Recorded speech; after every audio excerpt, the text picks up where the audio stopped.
سنن الصلاة مبينة وفروضها فاسأل شيوخ الفقه والإحسان فرض الصلاة ركوعها وسجودها ما إن تخالف فيهما رجلان. بسم الله الرحمن الرحيم. إن الحمد لله نحمده ونستعينه ونستغفره ونعوذ بالله من شرور أنفسنا ومن سيئات أعمالنا من يهده الله فلا مضل له ومن يضلل فلا هادي له وأشهد أن لا إله إلا الله وحده لا شريك له وأشهد أن محمدا عبده ورسوله صلى الله عليه وعلى آله وصحبه ومن سن بسنته واقتفى أثره إلى يوم الدين. يا أيها الذين آمنوا اتقوا الله حق تقاته ولا تموتن إلا وأنتم مسلمون. يا أيها الناس اتقوا ربكم الذي خلقكم من نفس واحدة وخلق منها زوجها وبث منهما رجالا كثيرا ونساء واتقوا الله الذي تساءلون به والأرحام إن الله كان عليكم رقيبا. يا أيها الذين آمنوا اتقوا الله وقولوا قولا سديدا يصلح لكم أعمالكم ويغفر لكم ذنوبكم ومن يطع الله ورسوله فقد فاز فوزا عظيما. أما بعد فإن أصدق الحديث كتاب الله وخير الهدي هدي محمد صلى الله عليه وسلم وشر الأمور محدثاتها وكل محدثة بدعة وكل بدعة ضلالة وكل ضلالة في النار. أما بعد السلام عليكم ورحمة الله وبركاته. La louange est à Allah et que la paix et le salut soient sur son prophète Muhammad sallallahu alayhi wa sallam, sur sa famille, ses compagnons et sur tous ceux qui leur emboîteront le pas jusqu'à la fin des temps. Nous sommes donc aujourd'hui le 24 du mois de Sha'ban de l'an 1447 qui correspond au 12 du mois de février 2026. Nous allons donc continuer, Inch'Allah, avec le cours de Al-Wajiz fi fiqh as-sunnati wal kitab al-aziz. Nous étions arrêtés la fois passée sur la partie Tahiyyatul Masjid. C'est bien ça? Ok? Et on avait clos ce point-là. Ensuite, l'auteur nous dit toujours dans les règles de la prière en groupe. إذا أقيمت الصلاة فلا صلاة إلا المكتوبة. إذا أقيمت الصلاة. أقيمت c'est le mabni للمجهول de أقام يقيم. Donc أقيمت الصلاة. C'est-à-dire que quand la prière est quand la iqama est faite pour la prière, إذا أقيمت الصلاة. Ok? Donc quand on fait la iqama pour la prière, fala salata, il n'y a pas de prière à accomplir illa al-maktuba. C'est-à-dire quand on se met debout, qu'est-ce qu'on dit par rapport à la prière quand on fait la iqama? Qamat as-salah. Ok? Qamat as-salatu. Donc uqimat as-salah. Ok? Donc idha uqimat as-salatu, quand on entame, c'est-à-dire quand on fait la iqama pour une prière, fala salata, il n'y a pas de prière illa al-maktuba, en dehors de celle qui est obligatoire. Nous allons voir cela en détail, Inch'Allah. Donc, il dit an Abi Hurayrata radiyallahu anhu, an Nabi sallallahu alayhi wa sallam qala. Il dit,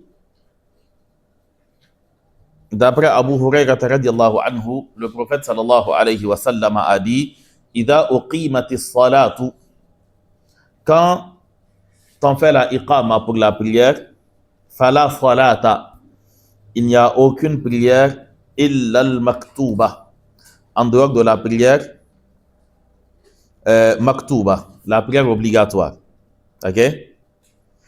Ici, donc le hadith est rapporté par Muslim, Abu Daoud, At-Tirmidhi, An-Nasa'i, Ibn Majah. Dans ce hadith, le prophète sallallahu alayhi wa sallam, il nous informe que quand on fait la iqama, fala salata, il n'y a pas de prière. Le lam que nous avons, c'est un la an-nafiyatu lil jins. Ok? Et il est min akhawati inna. C'est un la euh, qui yani yubna ismuha, on rend son nom mansoub, on rend son nom mabni ala ma yunsab, avec la terminaison qui permet de le rendre mansoub. Donc fala salata. Et maintenant son khabar est toujours muqaddar. Son khabar peut être fala salata mawjouda, fala salata jaiza. Ok? Donc le prophète dit fala salata, il n'y a pas de prière illa al-maktuba.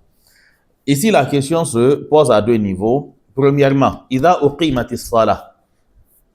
À quel moment est-ce que cette interdiction s'applique? Le fala salata, avant même de voir le sens de fala salata. À quel moment est-ce que l'interdiction s'applique? L'interdiction va s'appliquer en fonction de la situation dans laquelle tu es.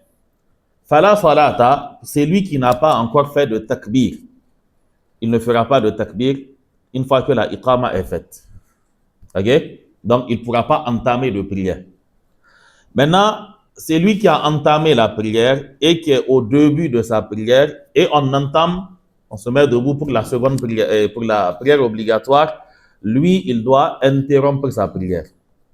Parce qu'il ne lui est pas possible de terminer sa prière avant que la prière obligatoire ne commence.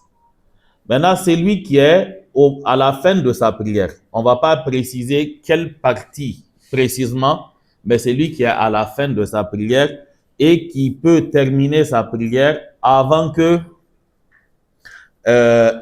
on finisse de redresser les rangées et que l'imam ne fasse le takbir.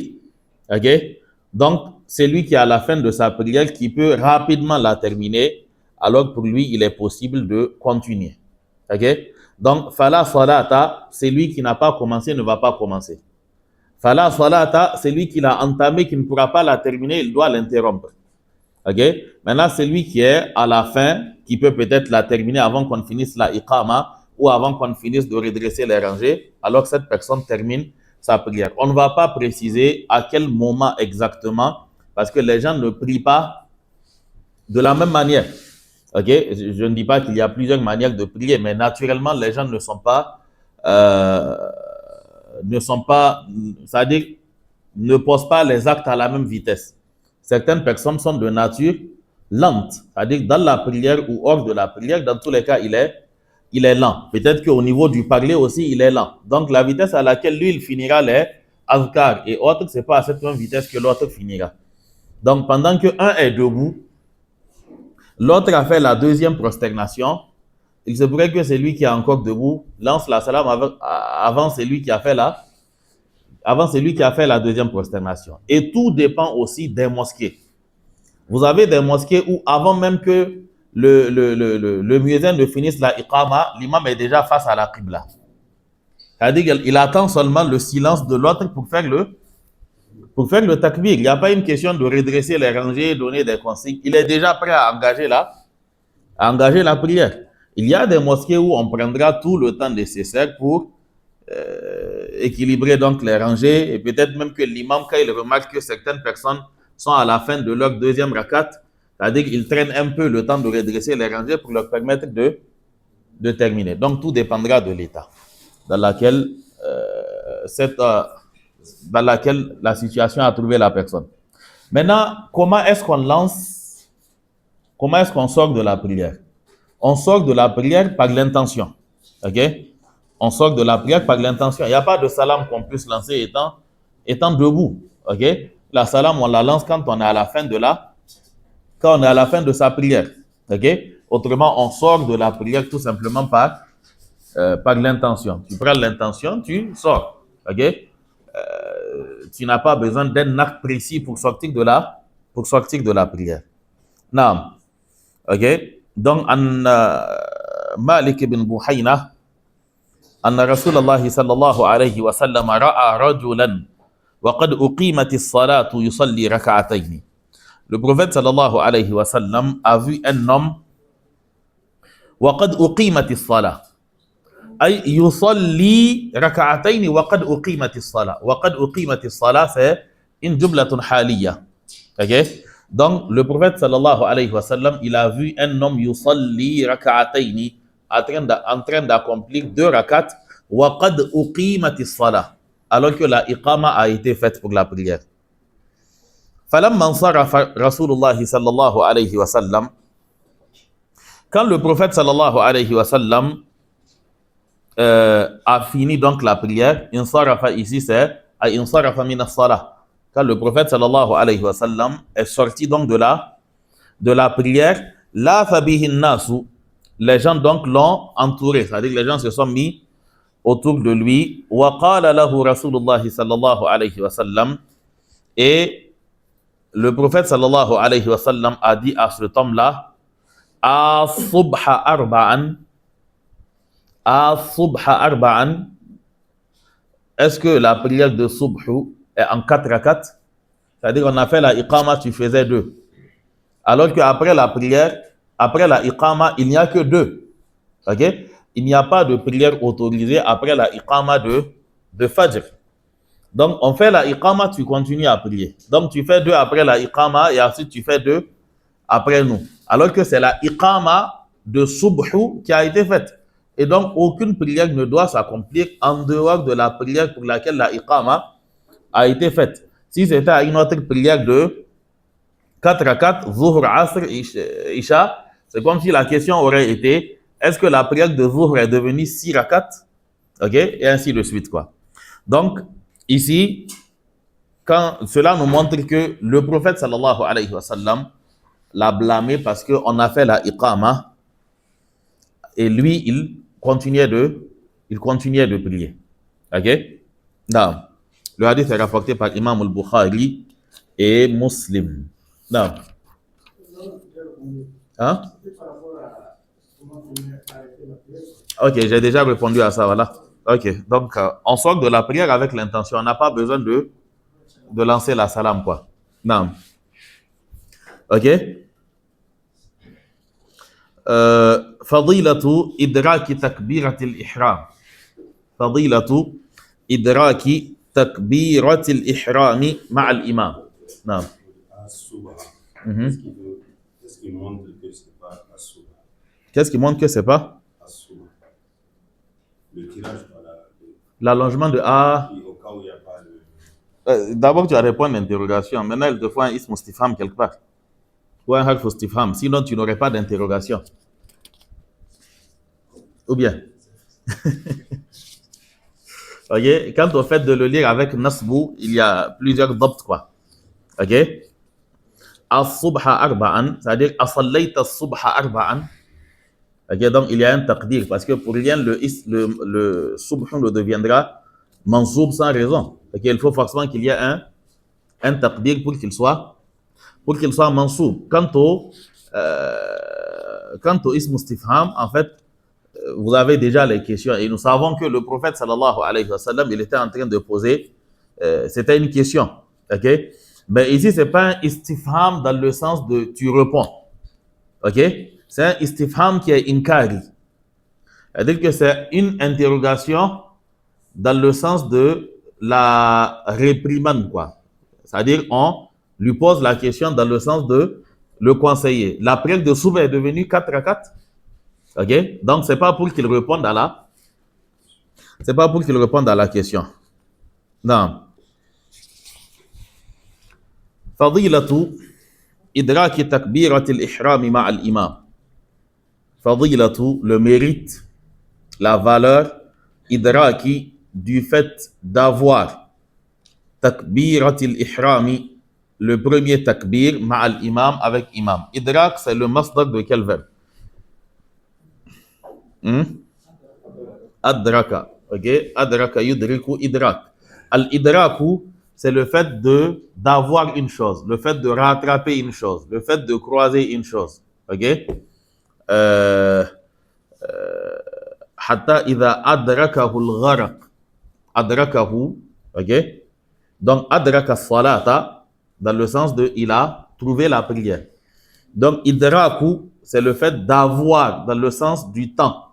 C'est-à-dire être là pendant que l'imam faisait le takbir. Okay? Et c'est pour cela que de l'autre côté, Fala salata illa al-maktuba, on te demande de te mettre debout et d'être en position de takbir avant que l'imam ne fasse le takbir. C'est-à-dire que tu ne peux pas être en train d'accomplir une prière nafila et parce que tu ne veux pas la perdre, tu attends que tu finisses ta tahiyya et autre, que tu lances la salam et laisser l'imam faire le takbiratul ihram alors que tu es dans la mosquée. Donc, tu ne peux pas. C'est-à-dire que quelle que soit la prière facultative que tu es en train d'accomplir, elle ne vaut pas le début de la prière obligatoire qui est en train d'être entamée. En plus d'être en porte-à-faux avec le principe qui veut qu'après la iqama, on ne prie pas. On t'a permis de prier juste parce qu'il est possible ici de joindre les deux. OK? C'est-à-dire que tu es à une place où tu ne gênes pas le fait de redresser les rangées. Peut-être que tu es à la deuxième rangée. Donc, les gens redressent les rangées naturellement et avant même qu'on se rende compte que tu es en train de prier, tu as fini. Mais que tu sois assis et qu'on fasse le takbiratul ihram parce que tu es en train de faire tahiyyatul masjid ou autre, cela n'a pas de sens. Parce que quelle que soit la prière que tu es en train d'accomplir, tu peux la rattraper. Mais le takbiratul ihram, si tu l'as raté, c'est fini. Donc, la priorité est assez qu'on ne peut pas rattraper. Si c'est les 2 rakats avant Fajr, tu les coupes. Après la prière de Fajr, tu les fais. Si c'est avec une raison valable que tu n'as pas pu l'accomplir, ainsi de suite. Ou bien les rawatib de Zuhur ou bien autre prière. Donc, il dit les mérites du fait d'avoir le takbiratul ihram ma'al imam. Il dit, an Anas qala, il est rapporté de Anas qu'il a dit, qala Rasulullah sallallahu alayhi wa sallam. Le prophète sallallahu alayhi wa sallam dit, man salla lillahi, quiconque accomplit pour Allah, pour la face d'Allah, arba'ina yawman, 40 jours. Quiconque accomplit pour Allah pendant 40 jours.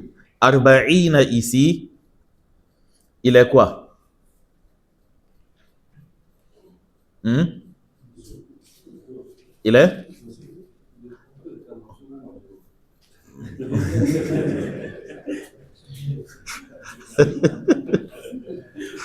C'est François Mansour. Il n'y a pas de deuxième raison parce que, ben, ok, on va procéder par élimination. Il n'y a pas de harfu jar.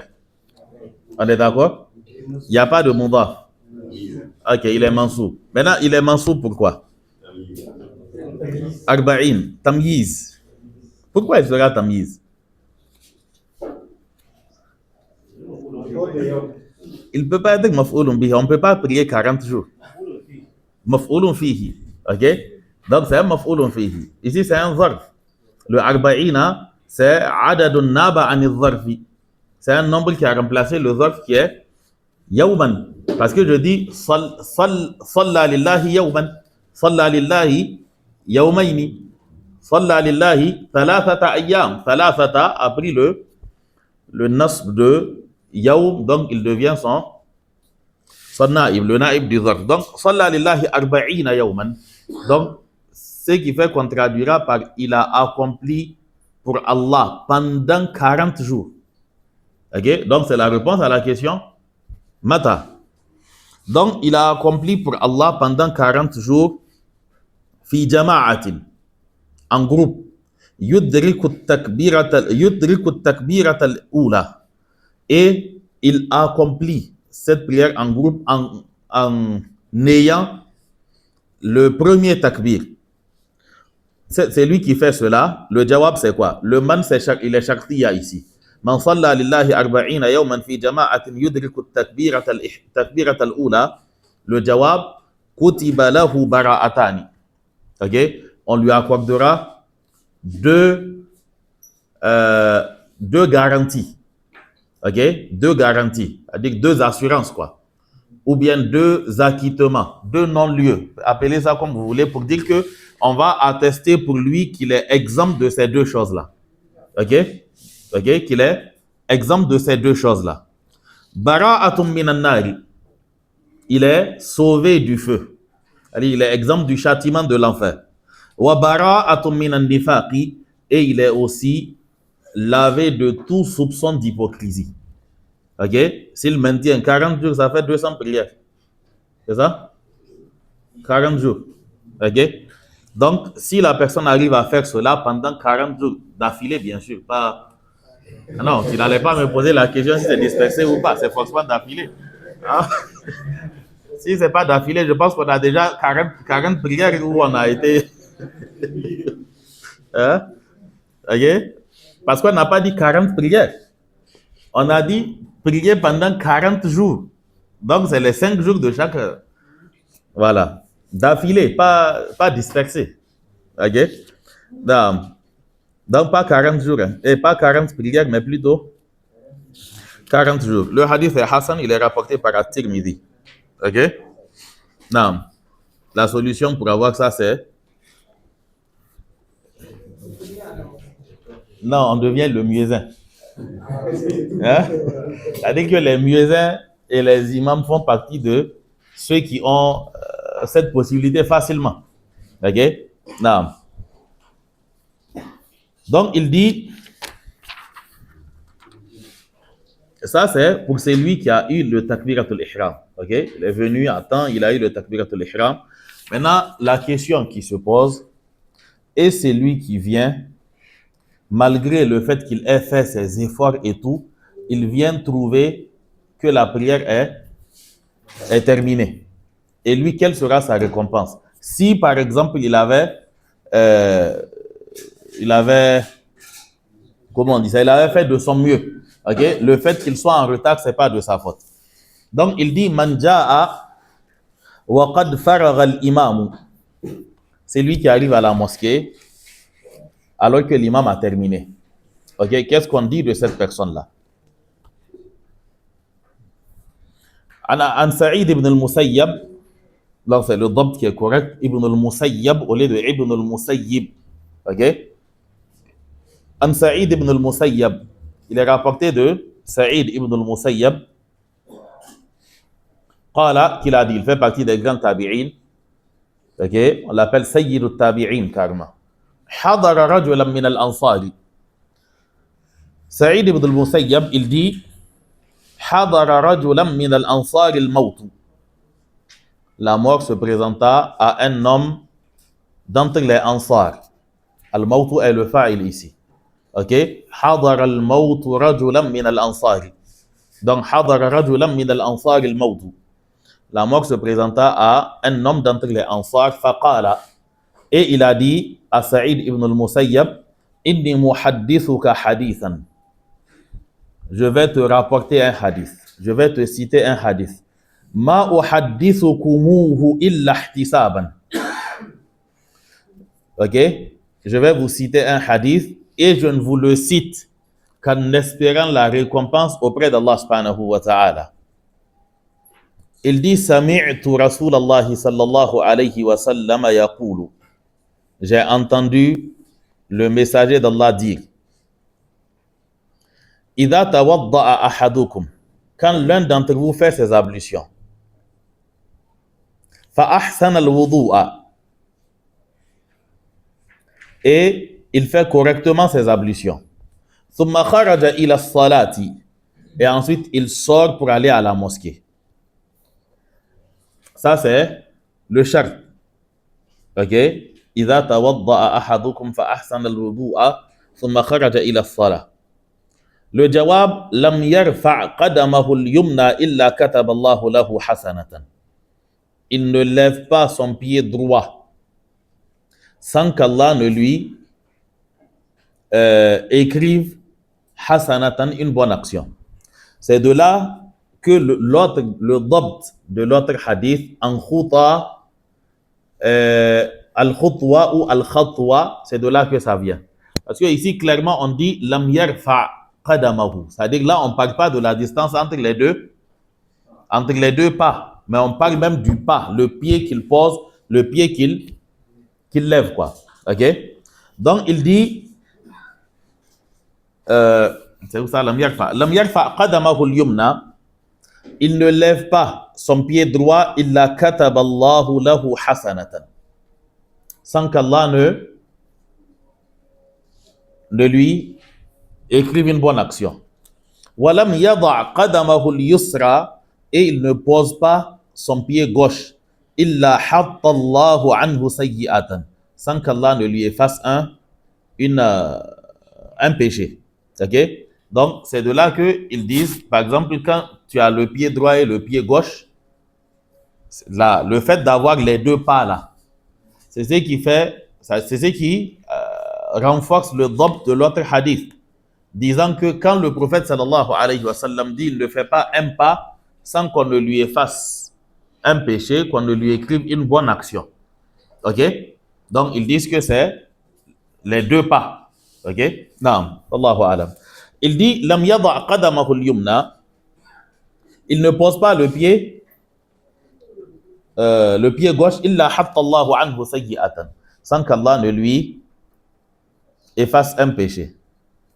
فَلْيُقَرِّبْ أَحَدُكُمْ أَوْ لِيُبَعِّدْ, que l'un d'entre vous se rapproche de la mosquée s'il veut, ou qu'il s'en éloigne. Dans tous les cas, le nombre de ses pas seront comptés ainsi. C'est-à-dire, plus tu es loin, plus tu auras des récompenses. Et plus tu es proche, plus celui qui est loin va te dépasser. Donc, le prophète sallallahu alayhi wa sallam dit فَلْيُقَرِّبْ أَحَدُكُمْ أَوْ لِيُبَعِّدْ. Ok? Que la personne se rapproche ou qu'elle s'en éloigne, ça n'engage qu'elle. فَإِذَا أَتَى الْمَسْجِدَ.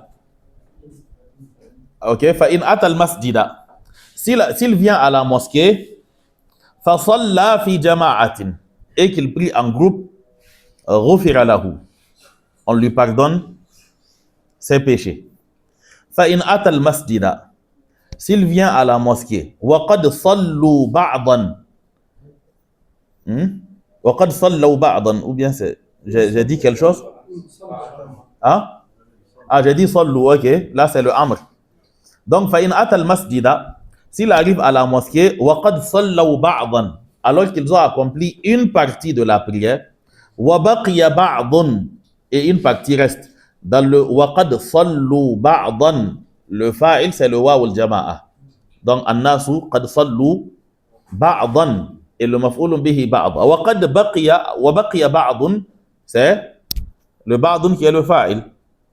Donc, il vient à la mosquée, il a eu la prière en groupe, غُفِرَ لَهُ, on lui pardonne ses péchés. Il vient à la mosquée, il vient trouver que les gens ont accompli une partie de la prière, et il reste une partie de la prière. وَبَقِيَ بَعْضٌ صَلَّى مَا أَدْرَكَ. Il vient trouver qu'ils ont prié une partie, il reste une partie, il prie avec eux ce qu'il a trouvé, وَأَتَمَّ مَا بَقِيَ, et il complète le manquant. كَانَ كَذَلِكَ, aïe, غُفِرَ لَهُ aussi. Il aura aussi la même chose que le précédent. فَإِنْ أَتَى الْمَسْجِدَ. S'il vient à la mosquée, وَقَدْ صَلَّوْا, et ils ont déjà prié, c'est-à-dire la totalité cette fois-ci, il dit فَأَتَمَّ الصَّلَاةَ, et il complète, c'est-à-dire il fait la prière carrément, quoi, parce qu'ils ont déjà fini. كَانَ كَذَلِكَ, dans ce cas-là aussi, on lui accorde ces récompenses-là. Donc ici, ce qu'il veut dire, c'est que tant que la personne a fait l'effort d'avoir la prière en groupe, si elle l'a raté, pas par négligence, pas par autre chose, alors il n'y a pas de problème. C'est bon. Il y a déchargé. Non. Donc il dit,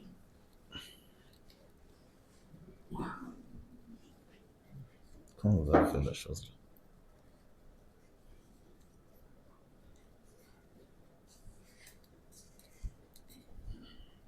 Ok.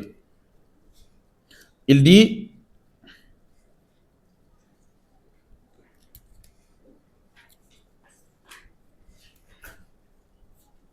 c'est bon.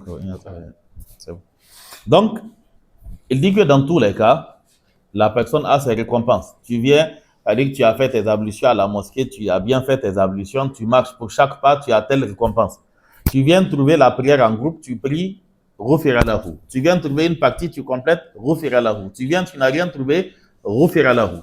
Mais là, en fait, il y a l'effort qui est fourni d'avoir la prière en groupe. Personne ne s'apprête à la mosquée, à la maison, disons, pour se rendre à la mosquée en vue de prier seul.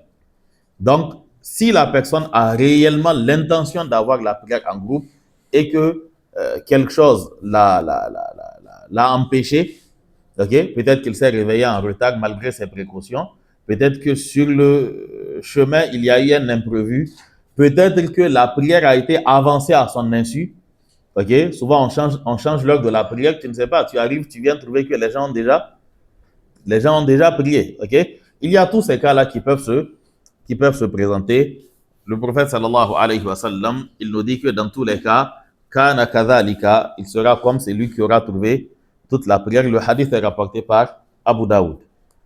عن أبي هريرة رضي الله عنه قال, il est rapporté de Abu Hurairah radiallahu anhu qu'il a dit, قال النبي صلى الله عليه وسلم, le prophète sallallahu alayhi wa sallam a dit, man tawadda'a, quiconque fait ses ablutions, fa ahsana wudu'ahu, et qui fait correctement ses ablutions, thumma raha, ay thumma dhahaba, et ensuite il part, fa wajada an-nasa qad sallaw, et il vient trouver les gens ont déjà prié.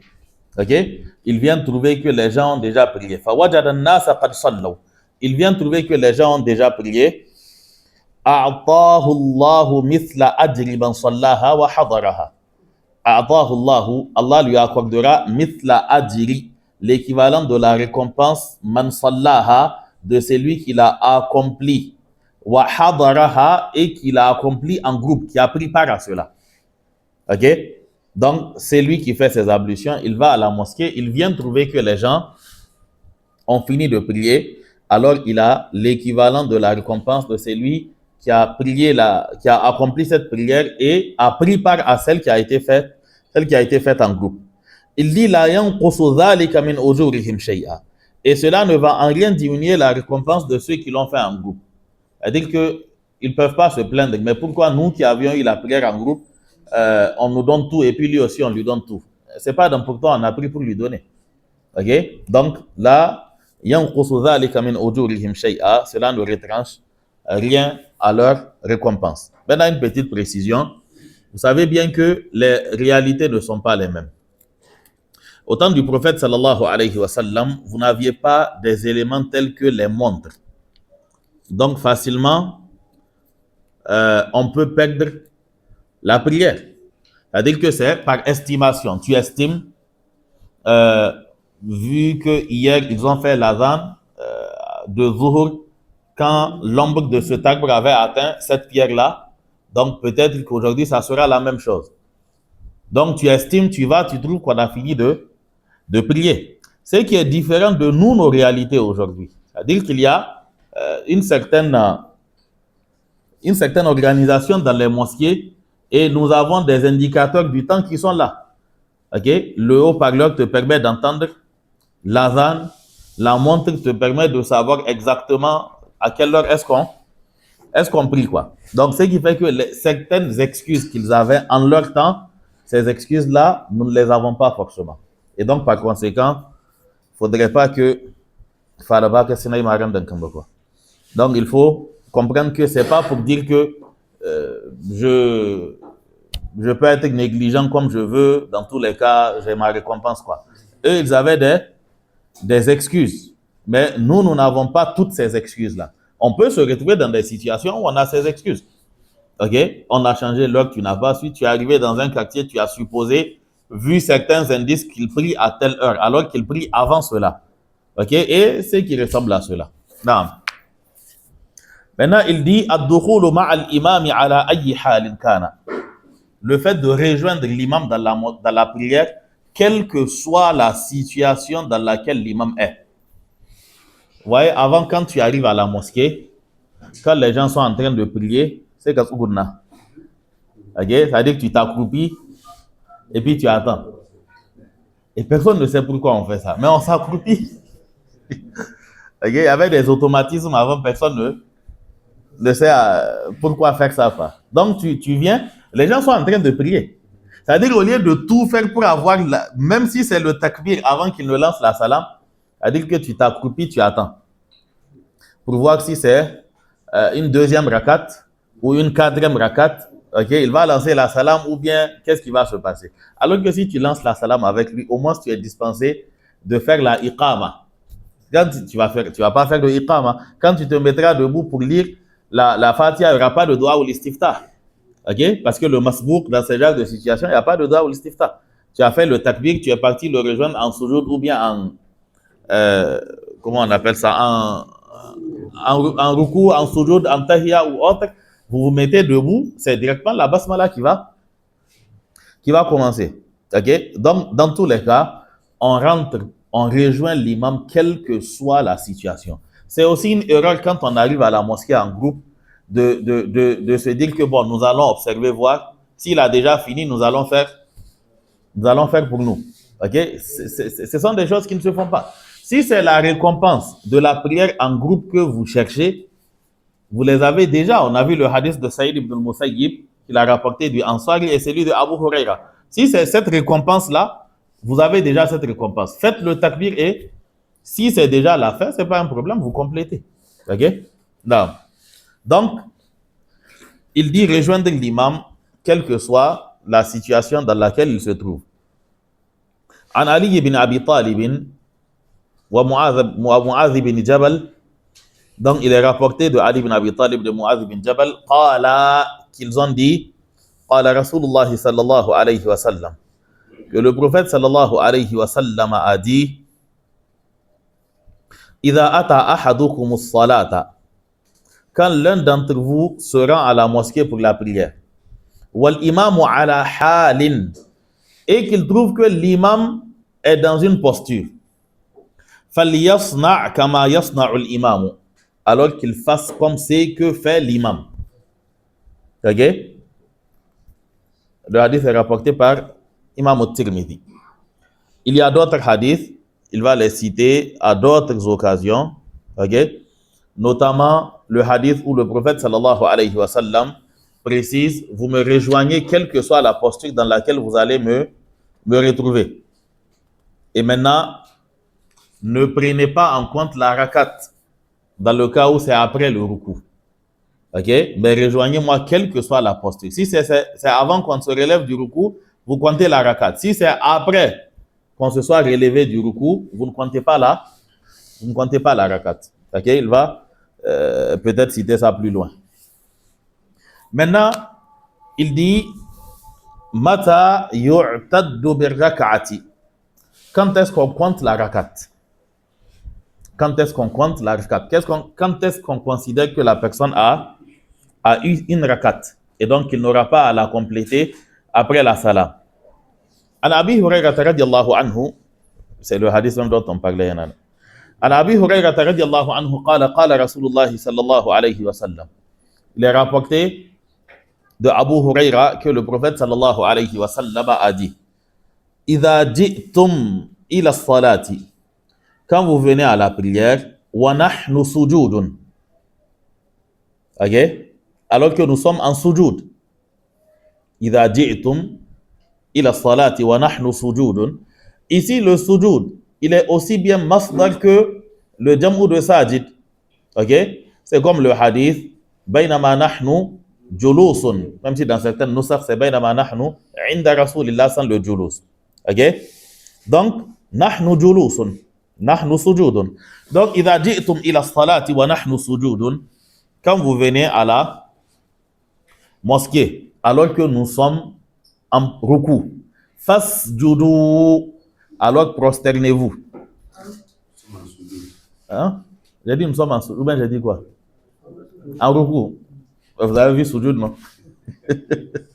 Donc, idha ji'tum ila salati wa nahnu sujudun, quand vous venez à la mosquée, à la prière, alors que nous sommes en sujud, fasjudu, alors prosternez-vous. Wala ta'udduha shay'an, mais ne la prenez pour rien, ne la comptez pas. Cette rakat, vous ne devez pas la compter. Waman adraka rak'ata, c'est lui qui arrive à avoir une raka'a. Ok? Faqad adraka salata, alors la personne a eu la prière.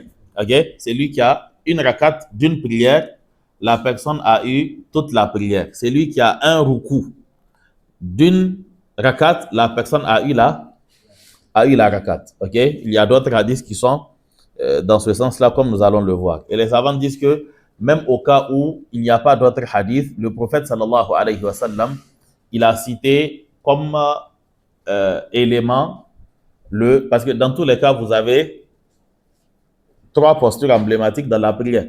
Ok, 4 avec les tahiyya et autres. La position debout, le ruku et le sujoud. Ok, debout, ruku ou bien sujoud. Donc, si on dit, une fois que vous nous trouvez en sujoud, rejoignez-nous, mais ne prenez pas cela en compte. Cela signifie que ce qui vient avant le ruku et ce qui vient avant le sujoud, là, on le prend en compte. Et ce qui vient avant le sujoud, c'est le ruku. Ok? Naam. Donc, il dit que le hadith est rapporté par Abu Daoud. Maintenant, man raka'a duna saffi, une mas'ala, le fait de faire le ruku avant d'atteindre le saf. Tu rentres dans la mosquée, à coup sûr, on t'a dit déjà de ne pas courir. Ok? Et là, tu vois l'imam en ruku. Et tu es sûr que si tu marches, il ne va pas t'attendre. Ok? Il y a une bid'a qui existe dans certains pays. Quand tu rentres, tu trouves l'imam dans cette posture-là, tu dis Inna Allah ma'a sabirin. Ok? Tu dis Inna Allah ma'a sabirin. Tu lui as pas dit de t'attendre. Tu t'es pas. Ça, c'est un verset, tu as.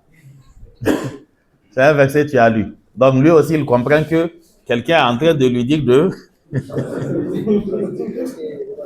patienter. Parce qu'Allah est avec les patients. Ok? Non. Donc, cela n'est pas du tout légal. Donc, si tu marches pour arriver là-bas, alors tu vas rater la rakat. Parce qu'ils vont se relever, tu vas rater la rakat.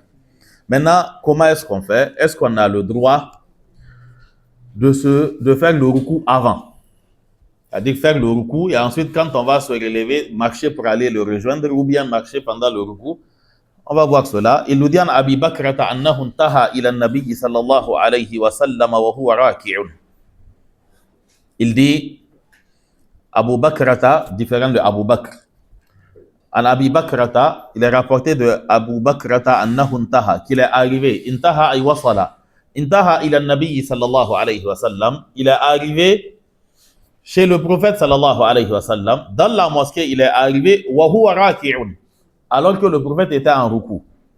Faraka'a qabla an yasila ila as-saffi. Il a fait le ruku avant d'atteindre les rangées. Fadhakara dhalika lin-nabiy sallallahu alayhi wa sallam. Cela a été mentionné au prophète sallallahu alayhi wa sallam. Faqala, le prophète sallallahu alayhi wa sallam lui a dit Zadakallahu hirsan. Qu'Allah t'augmente en engouement, en motivation, en ardeur. Il dit wala ta'ud, mais ne répète pas, ne fais pas ça. Ok? C'est-à-dire que c'est l'ardeur qui l'a poussé à procéder ainsi. Mais il lui a dit qu'Allah t'augmente, ton ardeur n'est pas mauvais. Ok? Wala ta'ud, mais ne refais pas ça. Ok? Nous allons voir peut-être si le temps permet, Inch'Allah, de rentrer dans les détails de cette partie-là. Il dit que le hadith est rapporté par Imam al-Bukhari, Abu Daoud et An-Nasa'i. An Ata'in annahu sami'a ibn az-Zubayr ala al-minbar yaqulu. Ata dit qu'il a entendu Ibn az-Zubayr, Abdullah ibn az-Zubayr. Ok?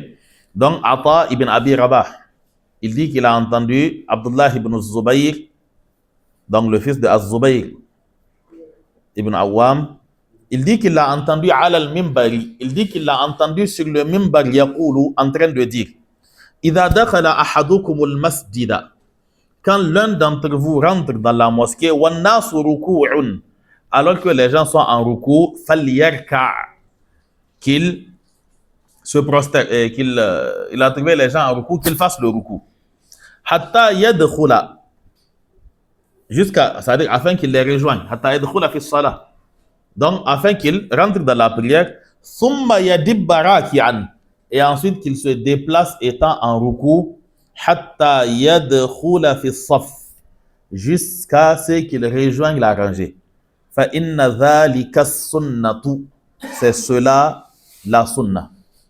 Le hadith est rapporté, il n'a pas cité le athar ici, il a juste cité la référence dans Silsilatu Sahiha, le hadith 229. Ok, donc c'est qui correspond au premier volume de la silsila. Donc, ici, la question que les savants se sont posées, qu'est-ce que le prophète sallallahu alayhi wa sallam visait quand il a dit à Abu Bakrata wala ta'ud? Parce que dans le hadith, Abu Bakrata, il a fait un certain nombre de choses. Il y a d'abord la précipitation, okay, comme le souligne le Cheikh Al-Albani dans sa silsila. Il y a le fait qu'il se soit précipité, okay, et il y a le fait qu'il ait fait le ruku avant de rejoindre les soufouf. Okay? Donc, vu ici la parole de Abdullah ibn Zubayr qui dit que فَإِنَّ ذَلِكَ السُّنَّةِ, les savants disent que quand le prophète a dit وَلَا تَعُدْ, il ne faisait pas allusion au fait qu'il ait fait le ruku avant les rangées, mais plutôt le fait qu'il se soit précipité dans la manière de rentrer dans la mosquée. Okay? Donc, quand on rentre dans la mosquée, l'avis le plus juste, c'est qu'on a le droit de faire le ruku, même au cas où on n'a pas encore atteint la rangée. Maintenant, comment faire pour atteindre la rangée? Cela dépend de la situation de tout un chacun. Certains peuvent marcher étant en ruku. Ok? Mais certains, s'ils essayent de marcher étant en ruku, je pense qu'ils vont se retrouver dans... Ok? Ils risquent un tonneau. Ok? Donc, tout dépendra de la situation de la personne et de ce qui lui est plus facile. Non. Donc, il dit, عن زيد بن وهب قال, Zayd ibn Wahb dit, خرجت مع عبد الله, أي عبد الله ibn Mas'ud. Il dit, خرجت مع عبد الله من داره إلى المسجد. Je suis sorti avec Abdullah de chez lui pour aller à la mosquée. Donc, nous sommes sortis de chez lui pour aller à la mosquée. Il dit, فَلَمَّا تَوَسَّطْنَا الْمَسْجِدَ, quand nous sommes arrivés au milieu de la mosquée, c'est-à-dire que les rangées sont devant, nous sommes arrivés au milieu de la mosquée, رَكَعَ الْإِمَامُ, l'imam a fait le ruku. فَكَبَّرَ عَبْدُ اللَّهِ وَرَكَعَ, Abdullah a fait le takbir et il a fait le ruku. Il n'a pas encore atteint les rangées. Ibn Wahb dit, Zayd ibn Wahb, il dit, وَرَكَعْتُ مَعَهُ, j'ai fait le ruku avec lui. C'est-à-dire que quand je l'ai vu faire le ruku, j'ai aussi fait la même chose. C'est son enseignant et c'est un compagnon. Tu vas faire quoi? Il fait le ruku, toi tu vas te tenir debout pour dire que non, peut-être que lui il n'a pas compris. Lui il a vu le prophète sallallahu alayhi wa sallam, toi tu ne l'as pas vu. Okay? C'est ce qu'a dit Abdullah ibn Mas'ud au Khawarij quand il s'était mis de côté pour dire que toute la communauté est considérée comme étant mécréante et qu'ils sont les seuls musulmans. Il leur dit, ça n'a pas de sens. Il dit, je viens à vous de la part des compagnons du prophète sallallahu alayhi wa sallam. C'est-à-dire ceux qui ont étudié avec le prophète sallallahu alayhi wa sallam. C'est-à-dire vous avez eu des informations. Eux, ils ont étudié devant le prophète sallallahu alayhi wa sallam. Certains ont été ses gendres, d'autres ont été ainsi de suite. Ok? J'ai souhaité quelque chose?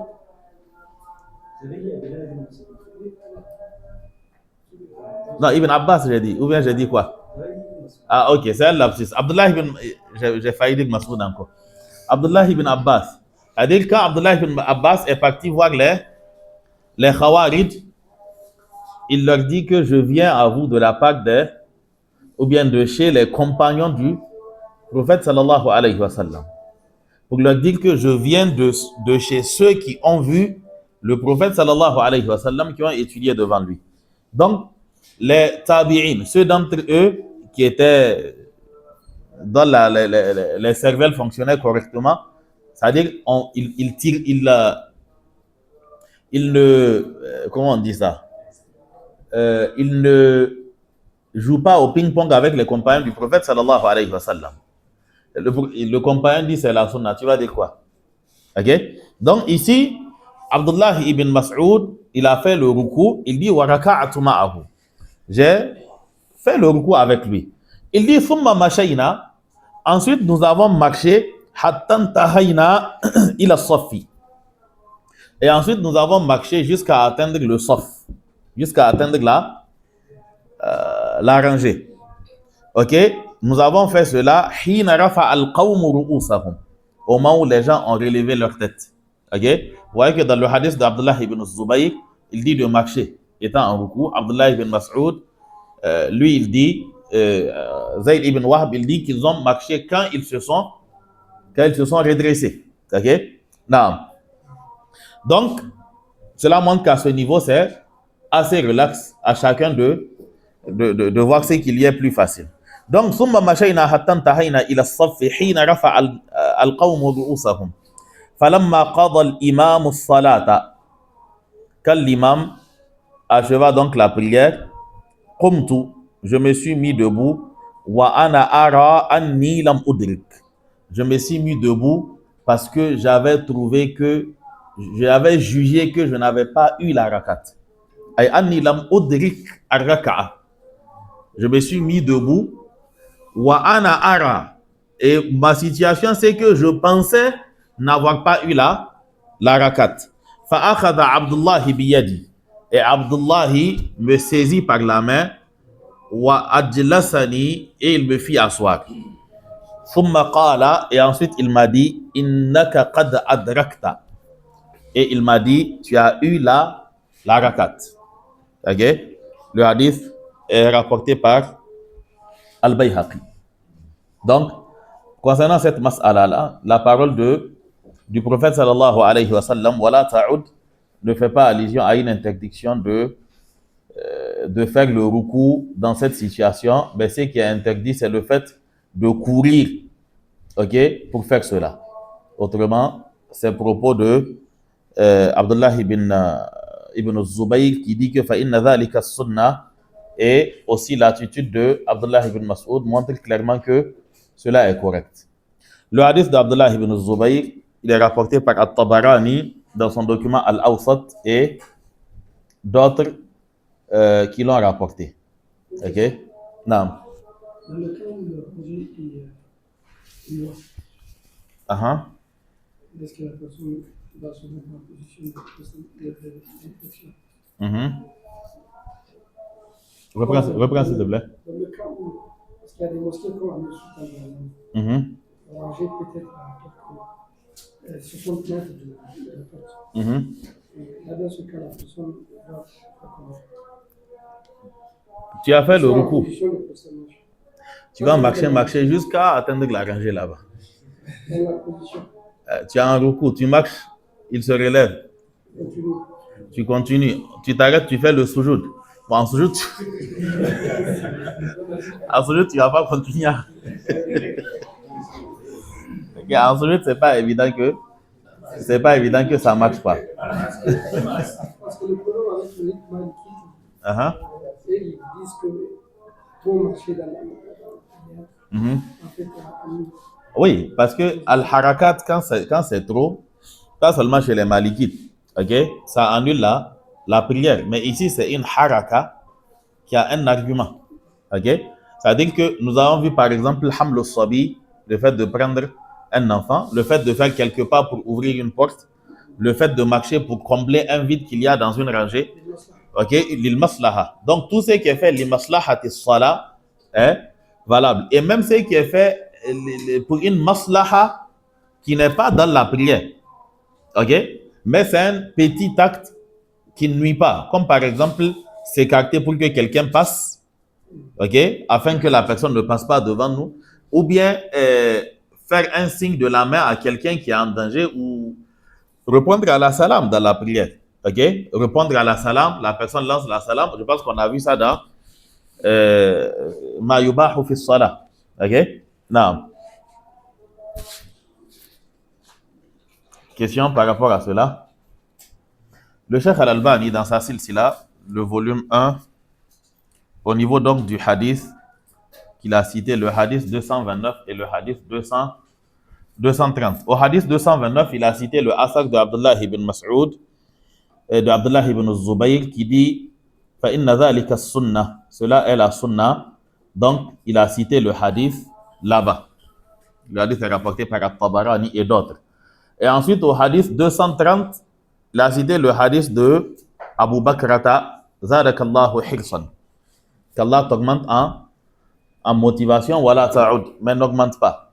Et ensuite, il dit que فَإِنَّ ظَاهِرًا, est-ce qu'il a évoqué ça?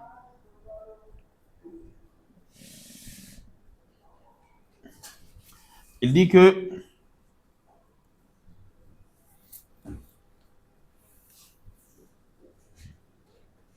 non, il dit que وَالْقَصْدُ مِنْ ذِكْرِهِ هُنَا, la raison pour laquelle nous avons cité le athak de Abu Bakrata ici, quand il dit زَادَكَ اللَّهُ حِرْصًا وَلَا تَعُدْ, il dit que وَالْقَصْدُ مِنْ ذِكْرِهِ هُنَا, nous l'avons cité parce que أَنَّ ظَاهِرَهُ يَدُلُّ عَلَى أَنَّهُ لَا يَجُوزُ الرُّكُوعُ دُونَ الصَّفِّ. Parce que le hadith, quand on le regarde dans son apparence, il semble indiquer qu'il n'est pas permis de faire le ruku avant d'atteindre les rangées. Il dit ثُمَّ الْمَشْيُ إِلَيْهِ. Le hadith semble montrer qu'il n'est pas permis de faire le ruku avant la rangée et ensuite marcher pour aller vers la rangée. Il dit على خلاف ما دلت عليه الحديث السابق. Ce qui est différent de ce qu'indique le précédent hadith d'Abdullah ibn Zubayr. Il dit فَكَيْفَ التَّوْفِيقُ بَيْنَهُمَا. Il dit comment concilier les deux. Il dit que فَأَقُولُ, par rapport à cela, je dis إِنَّ هَذَا الْحَدِيثَ لَا يَدُلُّ عَلَى مَا ذُكِرَ إِلَّا بِطَرِيقِ الْإِسْتِنْبَاطِ لَلنَّص. Il dit que le hadith زَادَكَ اللَّهُ حِرْصًا n'indique pas une quelconque interdiction, sauf si on se base sur une déduction, mais pas sur base d'un texte. Parce que le prophète sallallahu alayhi wa sallam n'a pas précisé à quoi il faisait allusion. Donc, d'un point de vue des textes, on ne pourra pas dire qu'il a interdit ar-ruku'u duna as-saff. Ok? Mais c'est si on fait une déduction, on va dire que, il dit donc cela n'est pas le cas. Il dit fa inna qawlahu la ta'ud. La parole du prophète sallallahu alayhi wa sallam ne refait plus cela. Yahtamilu annahu nahahu an kulli ma thabata annahu fa'alahu fi hadhihi al-haditha. Il dit que le la ta'ud ne refait plus cela. C'est une injonction qui peut s'appliquer à tout acte que Abu Bakrata a posé. C'est-à-dire que tous les actes que Abu Bakrata a posés sont concernés par le la ta'ud à la base. Mais maintenant, comment faire pour savoir à laquelle ou bien auquel des actes le prophète sallallahu alayhi wa sallam faisait allusion quand il a dit ne refais pas ça. Ok? Il dit donc وَقَدْ تَبَيَّنَ لَنَا بَعْدَ التَّتَبُّعِ أَنَّهَا تَضَمَّنَ ثَلَاثَةَ أُمُورٍ. Il dit après avoir vu les différentes versions du hadith, c'est-à-dire les différents rapporteurs ou bien les différents termes du hadith, il dit on se rend compte que Abu Bakrata a fait trois choses dans cette histoire-là. Parce que le Cheikh Al-Albani, dans sa silsila, il a cité l'histoire dans son intégralité, quoi. C'est-à-dire les circonstances dans lesquelles Abu Bakrata a rejoint la prière. Ok, je ne pense pas qu'on ait à citer tout cela. Ok? Parce que il y a eu du bruit quand il faisait cela. Au point où quand le prophète sallallahu alayhi wa sallam a fini, c'est lui qui a demandé ayyukumul ladhi raka'a duna as-saff thumma masha ila as-saff.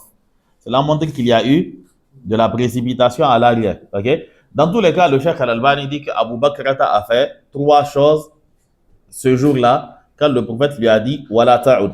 Quelles sont ces trois choses? Il dit al-awwal, la première chose, i'tida'uhu bir-raka'ati allati innama adraka minha ruku'aha faqat.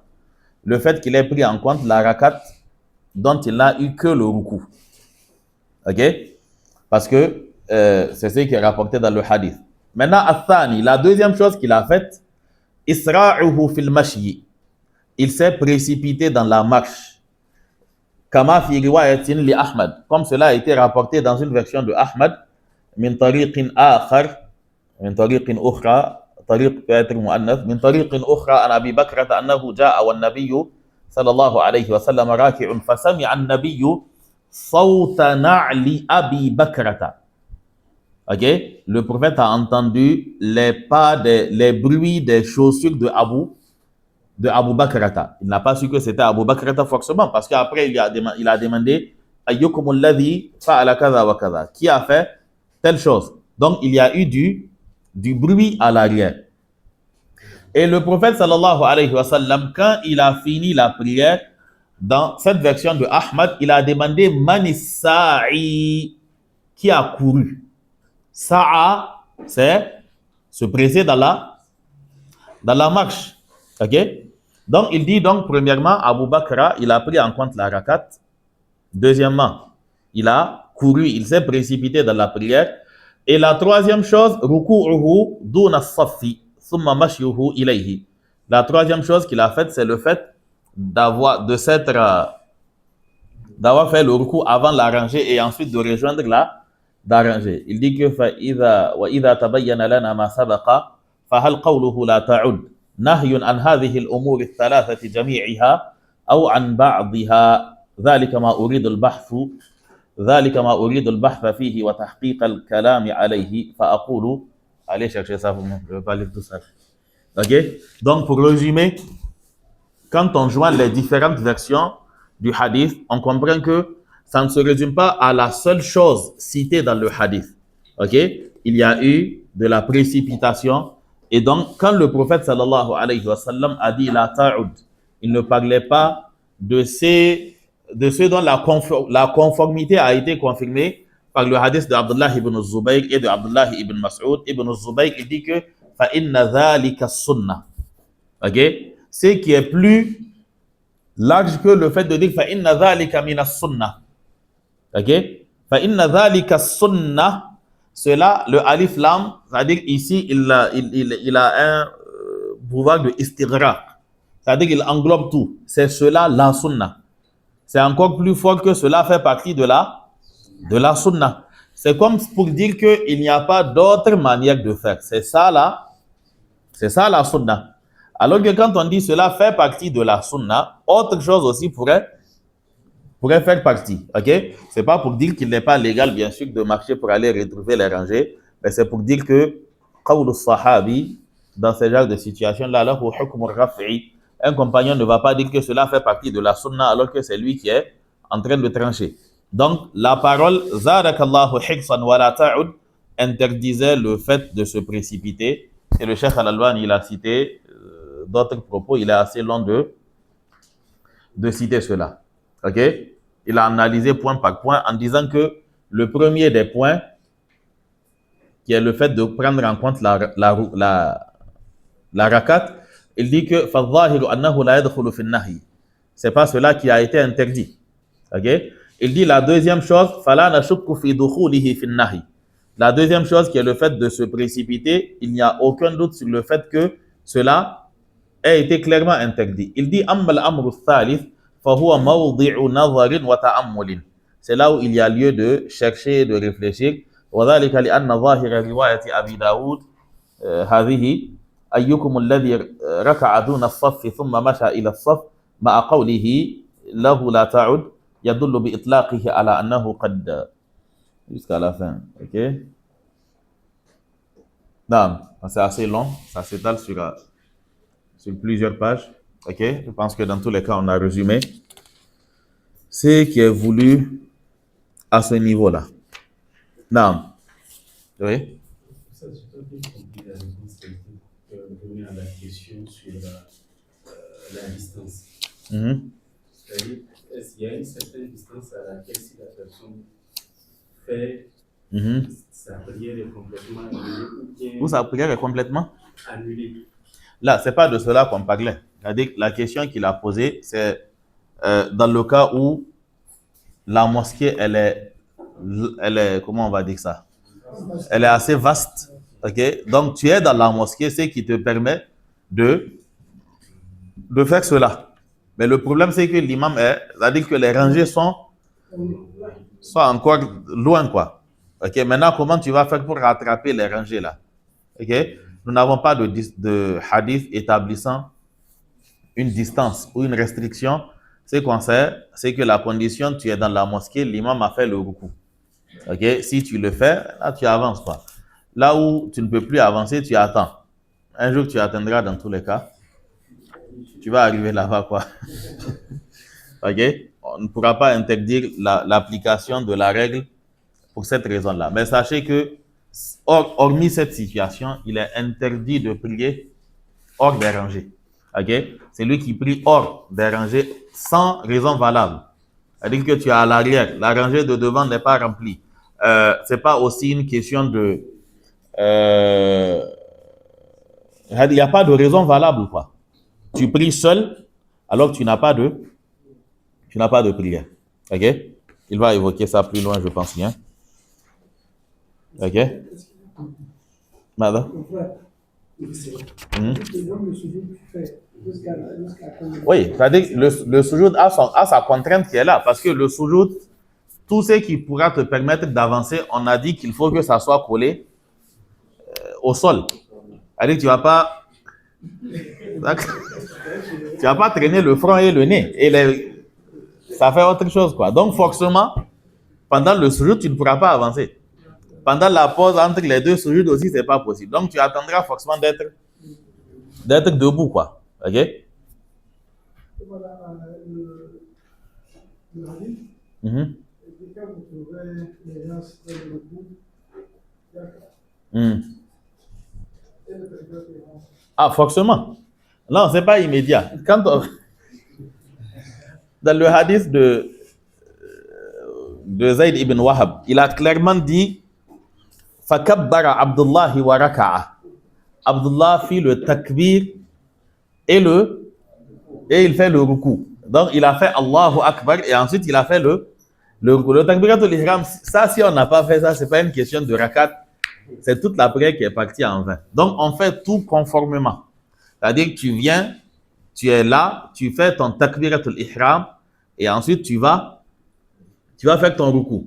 Maintenant si tu fais un takbir obscur, on ne sait pas si c'est pour on ne sait pas si c'est le takbiratul ihram ou bien si c'est pour aller à ruku, c'est qu'en réalité tu n'as pas fait le takbiratul ihram parce que très souvent on le fait en descendant. C'est-à-dire le takbiratul ihram parmi ses shurut, il y a le fait d'être debout. On doit être bien droit quand on fait le takbiratul ihram. Si on se penche à 45 degrés ou bien proche de du ruku, en ce moment, on n'a pas fait de takbiratul ihram. Sauf quand il ne s'agit pas d'une prière obligatoire. Parce que dans la prière qui n'est pas obligatoire, la position debout n'est pas obligatoire. Ok? Donc c'est pour cela que Ibn Qudamat al-Maqdisi, en parlant de cela, il précise que dans le cas de la prière obligatoire, parce que pour la prière obligatoire, la position debout est obligatoire. Donc le takbir doit se faire forcément debout. Ok? Rafik Abar. Parce que nous arrive de couper des parties pour envoyer. Envoyer ça où? Ah, ok, sans préciser. Ah, ok, directement aller à Ruku. Ah, bah, déjà, on t'a donné une solution pour ne pas rater la rakat et maintenant, toi, tu ne fais même plus le takbiratul ihram. C'est une erreur. Voilà, le takbir, d'office, on le fait, quoi. Ça, c'est autre chose que moi. Ok.